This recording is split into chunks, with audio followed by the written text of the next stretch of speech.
Good morning Odisha. तो आज हूँ डिसेम्बर 15 सोमवार। तो चलो जाना दिन टॉप 10 ब्रेकिंग न्यूज।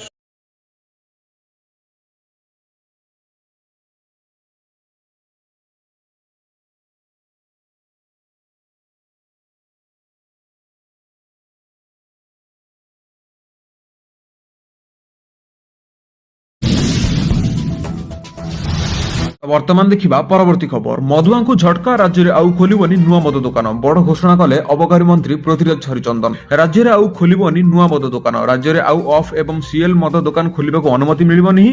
ବିଧାନସଭାରେ ଏନେଇ ଉତ୍ତର ରଖିଥିଲେ ଅବକାରୀ ମନ୍ତ୍ରୀ ପୃଥ୍ୱୀରାଜ ହରିଚନ୍ଦନ। ବିଭିନ୍ନ କାରଣରୁ ରାଜ୍ୟର ଅନେକ ମଦ ଦୋକାନକୁ ବନ୍ଦ କରାଯାଇଛି। ହରିଚନ୍ଦନ ବ୍ୟାଖ୍ୟା କରିଛନ୍ତି ଯେ ଜନସାଧାରଣଙ୍କ ବିରୋଧ ଚାଲିଥିବା କୋର୍ଟ ମାମଲା, ବେଆଇନ ବ୍ୟବସାୟରେ ଲାଇସେନ୍ସଧାରୀଙ୍କ ସମ୍ପୃକ୍ତି ଏବଂ ମନମୁଖୀ ସମେତ ବିଭିନ୍ନ କାରଣରୁ ଅନେକ ମଦ ଦୋକାନ ଏବଂ ବାର ପୂର୍ବରୁ ବନ୍ଦ ହୋଇସାରିଛି। ଏହି ମଦ ଦୋକାନ ବନ୍ଦ କରିବା ଅବକାରୀ କାର୍ଯ୍ୟରେ ଉତ୍ତରଦାୟିତ୍ୱ ଏବଂ ସ୍ୱଚ୍ଛତା ସୁନିଶ୍ଚିତ କରିବା ପାଇଁ ଏକ ପ୍ରମୁଖ ପ୍ରସୟକୁ ପ୍ରତିଫଳିତ କରାଯାଇଛି। ଅନ୍ୟ ଏକ ଲିଖିତ ଉତ୍ତରରେ ମନ୍ତ୍ରୀ ଗୃହରେ ପ୍ରକାଶ କରିଛନ୍ତି ଯେ ରାଜ୍ୟରେ ଗତ 4 ବର୍ଷରେ ମୋଟ 1,24,992 କିଲୋଗ୍ରାମ ବ୍ରାଉନ ସୁଗର ଜବତ କରାଯାଇଛି ଏବଂ ଯେଉଁଥିରେ 1426 ମାମଲା ପଞ୍ଜୀକୃତ ହୋଇଛି ଏବଂ 1522 ଜଣଙ୍କୁ ଗିରଫ କରାଯାଇଛି। ଚଳିତ ବର୍ଷ ନଭେମ୍ବର ସୁଦ୍ଧା ରାଜ୍ୟରେ 29.167 କିଲୋଗ୍ରାମର ବ୍ରାଉନ ସୁଗର ଜବତ କରାଯାଇଛି ଏବଂ 331 ଜଣଙ୍କୁ ଗିରଫ କରାଯାଇଥିବାର ସୂଚନା ମିଳିଛି। ତ ବର୍ତ୍ତମାନ ଦେଖିବା ପରବର୍ତ୍ତୀ ଖବର। ଏୟାରଟେଲ ଉପଭୋକ୍ତାଙ୍କୁ ବଡ଼ ଝଟକା। ପ୍ଲାନରେ ଅଦଳ ବଦଳ କଲା କମ୍ପାନୀ, ମହଙ୍ଗା ହେଲା ଶସ୍ତା ପ୍ଲାନ। ଏୟାରଟେଲ ପୁଣି ଥରେ ତାର ଲକ୍ଷ ଲକ୍ଷ ଗ୍ରାହକଙ୍କୁ ଏକ ବଡ଼ ଝଟକା ଦେଇଛି। କମ୍ପାନୀ 200ରୁ ବଡ଼ ମୂଲ୍ୟର 2ଟି ଲୋକପ୍ରିୟ ପ୍ରିପେଡ୍ ପ୍ଲାନ ଚୁପଚାପ ବନ୍ଦ କରିଦେଇଛି। ପୂର୍ବରୁ କମ୍ ମୂଲ୍ୟରେ ଉପଲବ୍ଧ ବୈଶିଷ୍ଟ୍ୟଗୁଡ଼ିକ ପାଇଁ ବ୍ୟବହାରମାନଙ୍କୁ ଏବେ ଅଧିକ ଦେୟ ଦେବାକୁ ପଡ଼ିବ। ଏହି ପରିବର୍ତ୍ତନ ସ୍ପଷ୍ଟ ଭାବେ ସୂଚାଇ ଦେଉଛି ଯେ କମ୍ପାନୀ ଶୁଳ୍କ ବୃଦ୍ଧି କରିବାକୁ ଯାଉଛି। ଏୟାରଟେଲ ଏହାର ଆପ୍ ଏବଂ ୱେବସାଇଟରୁ 2ଟି ଡାଟା କେବଳ ପ୍ରିପେଡ୍ ପ୍ଲାନ ହଟାଇ ଦେଇଛି। ଏଥିରେ 121 ଟଙ୍କା ଏବଂ 181 ଟଙ୍କା ଯୋଜନା ଅନ୍ତର୍ଭୁକ୍ତ ଅଛି। ଉଭୟ ଯୋଜନା 30 ଦିନର ବୈଧତା ଏବଂ ଡାଟା କେବଳ ସୁବିଧା ପ୍ରଦାନ କରୁଥିଲା। ଏହି ଯୋଜନା ଗୁଡ଼ିକ ହଟାଇବା ପରେ ବଜେଟ୍ ଥିବା ଗ୍ରାହକମାନଙ୍କ ପାଖରେ ଏବେ ବହୁତ କମ୍ ବିକଳ୍ପ ବାକି ରହିଛି। କମ୍ପାନୀ ପୁରୁଣା ଯୋଜନା ଗୁଡ଼ିକର ପର୍ଯ୍ୟାୟକ୍ରମେ ବନ୍ଦ କରି ନୂତନ ଡାଟା ପ୍ୟାକ୍ ଗୁଡ଼ିକର ପ୍ରାଥମିକତା ଦେଇଛି। ବର୍ତ୍ତମାନ ଏୟାରଟେଲ 100 ଟଙ୍କାର ପ୍ଲାନ ପ୍ରଦାନ କରୁଛି ଯାହା 30 ଦିନର ବୈଧତା ସହିତ 6 GB ଡାଟା ପ୍ରଦାନ କରୁଛି। ଏହାର ସୋନି ଲାଇଭ୍ ସମେତ 20ରୁ ଅଧିକ OTT ଆପ୍ ପାଇଁ ମଧ୍ୟ ପ୍ରବେଶ ପ୍ରଦାନ କରୁଥିବାର ସୂଚନା ମିଳିଛି।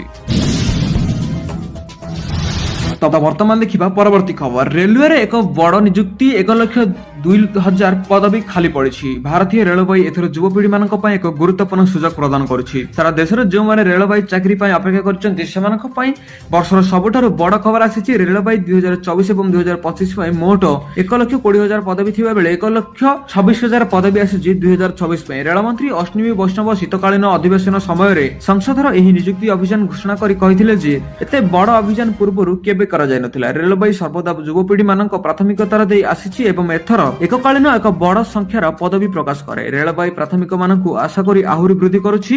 ରେଳମନ୍ତ୍ରୀ କହିଛନ୍ତି ଯେ ଉଭୟ ବର୍ଷ ପାଇଁ ନିଯୁକ୍ତି ପ୍ରକ୍ରିୟା ତ୍ୱରାନ୍ୱିତ କରାଯାଇଛି ଏବଂ ବିଜ୍ଞପ୍ତି ଜାରି କରାଯାଇଛି। ସେପଟେ ରେଳବାଇ ମନ୍ତ୍ରୀ ସଂସଦରେ ଆଉ ଏକ ଗୁରୁତ୍ୱ କଥା କହିଥିଲେ। ସେ କହିଥିଲେ ଯେ 2004-2014 ମଧ୍ୟରେ ରେଳବାଇ ପ୍ରାୟ 4 ଲକ୍ଷ ଲୋକଙ୍କୁ ନିଯୁକ୍ତି ଦେଇଥିଲା, ଯେତେବେଳେ 2014ରୁ 2025 ମଧ୍ୟରେ ଏହି ସଂଖ୍ୟାରେ 5,08,000କୁ ବୃଦ୍ଧି ପାଇଛି। ଏହାର ଅର୍ଥ ହେଉଛି ଗତ 10 ବର୍ଷ ମଧ୍ୟରେ ରେଳବାଇ ପୂର୍ବ ଅପେକ୍ଷା ଅଧିକ ଲୋକଙ୍କୁ ନିଯୁକ୍ତି ଦେଇଛି। ମନ୍ତ୍ରୀ କହିଛନ୍ତି ଯେ ସରକାରଙ୍କ ଲକ୍ଷ୍ୟ ହେଉଛି ସମସ୍ତ ଖାଲି ପଦବୀକୁ ଶୀଘ୍ର ପୂରଣ କରିବା ଏବଂ ସୁଗମ କାର୍ଯ୍ୟକାରିତା ସୁନିଶ୍ଚିତ କରିବା ଏବଂ ଯୁବକମାନଙ୍କୁ ନିଯୁକ୍ତି ପ୍ରଦାନ କରିବା।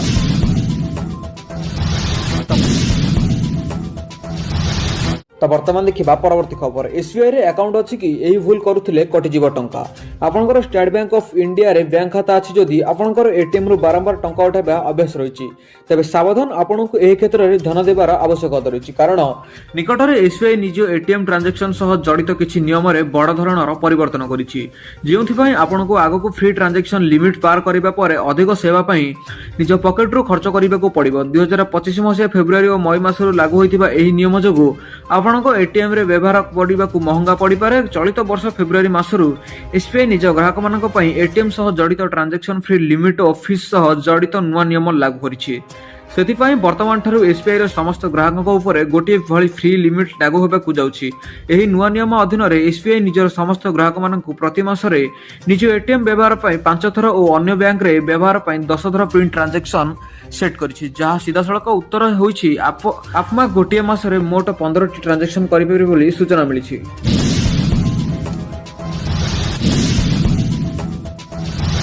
ତ ବର୍ତ୍ତମାନ ଦେଖିବା ପରବର୍ତ୍ତୀ ଖବର। ହୀରାକୁଦ ଏବଂ ସାତକୋଶିଆ ଅଞ୍ଚଳରେ ବିକାଶ ପାଇଁ 199 କୋଟିରୁ ଅଧିକ ମଞ୍ଜୁର କଲେ କେନ୍ଦ୍ର ସରକାର। ବିଭିନ୍ନ କେନ୍ଦ୍ର ପ୍ରଯୋଜନ ଯୋଜନା ଜରିଆରେ କେନ୍ଦ୍ର ସରକାର ଓଡ଼ିଶା ସରକାରଙ୍କୁ ପର୍ଯ୍ୟଟନ ସ୍ଥଳୀର ବିକାଶ ପାଇଁ ଅନୁଦାନ ଯୋଗାଇ ଦେଇଥିବାର କହିଛନ୍ତି କେନ୍ଦ୍ର ପର୍ଯ୍ୟଟନ ମନ୍ତ୍ରୀ ରାଜେନ୍ଦ୍ର ସିଂ ଶେଖାୱତ।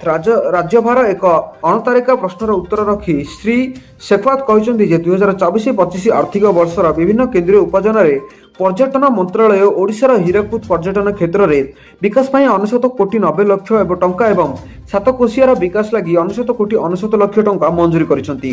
କେନ୍ଦ୍ରମନ୍ତ୍ରୀ ଆହୁରି କହିଛନ୍ତି ଯେ ପର୍ଯ୍ୟଟନ ସ୍ଥଳୀର ବିକାଶ ଦାୟିତ୍ୱ ସମ୍ପୃକ୍ତ ରାଜ୍ୟ ଓ କେନ୍ଦ୍ରଶାସିତ ପ୍ରଦେଶର ମଧ୍ୟ ହୋଇଥିଲେ କେନ୍ଦ୍ର ପର୍ଯ୍ୟଟନ ମନ୍ତ୍ରାଳୟର ସ୍ୱଦେଶ ଦର୍ଶନ ତୀର୍ଥସ୍ଥଳୀ ପୁନରୁଦ୍ଧାର ଏବଂ ଆତ୍ମାଧିକ ଐତିହାସିକ ବିକାଶ ଅଭିଯାନ ପର୍ଯ୍ୟଟନ ଭିତ୍ତିଭୂମି ବିକାଶ ପାଇଁ କେନ୍ଦ୍ରୀୟ ସହାୟତା ଆଦି ଯୋଜନା କାର୍ଯ୍ୟକ୍ରମ ଜରିଆରେ ପ୍ରାଥମିକତା ଭିତ୍ତିରେ ପାଣ୍ଠି ଯୋଗାଇ ଦେଇଥାନ୍ତି ବୋଲି କେନ୍ଦ୍ର ପର୍ଯ୍ୟଟନ ମନ୍ତ୍ରୀ ସୂଚନା ଦେଇଛନ୍ତି। ଏହା ବ୍ୟତୀତ ପର୍ଯ୍ୟଟନ ସଂକ୍ରାନ୍ତ ପ୍ରକଳ୍ପର ବିକାଶ ପାଇଁ ରାଜ୍ୟମାନଙ୍କୁ କେନ୍ଦ୍ର ସରକାରଙ୍କ ଆର୍ଥିକ ସହାୟତା ଯୋଗାଇ ଦିଅନ୍ତି। କେବଳ ସେତିକି ନୁହେଁ, ମନ୍ତ୍ରାଳୟର ପକ୍ଷରୁ ସମ୍ପୃକ୍ତ ରାଜ୍ୟ ଏବଂ କେନ୍ଦ୍ରଶାସିତ ପ୍ରଦେଶର ପର୍ଯ୍ୟଟନ ପ୍ରକଳ୍ପ କାର୍ଯ୍ୟକାରିତା ନିରନ୍ତର ଭାବେ ସମୀକ୍ଷା କରାଯାଏ ବୋଲି ମଧ୍ୟ ସେ ସୂଚନା ଦେଇଛନ୍ତି।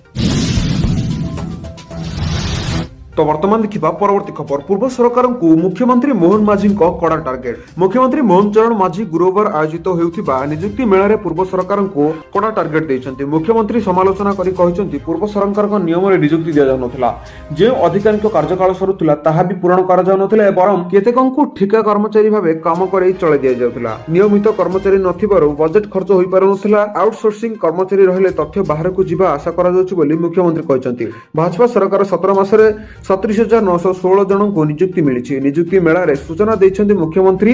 त्रयोदश निजुक्ति मेला 3 विभाग 591 जन को निजुक्ति मिलता बेले 5 वर्ष 1.5 लाख सरकारी निजुक्ति देवाई प्रतिश्रुति देउथिले। निजुक्ति वृद्धि पर सरकार ए दिगरे कार्य करछन्ति बोली मुख्यमंत्री कहते। प्रथम 2 वर्ष 65,000 निजुक्ति देवाई टार्गेट रखा सूचना देते। तो वर्तमान देखा परवर्ती खबर। राज्य में हाड़भंगा शीत 10 डिग्री तले 1600। शीतर प्रकोप समग्र ओडिशा काय विस्तार करथिबा बेले राज्य में बहु स्थान में पारद 10 डिग्री तले रही। विगत 2 सप्ताह हेब हाड़भंगा शीतर थरुची सारा ओडिशा। तेबे 10 डिग्री तले 1600 रही।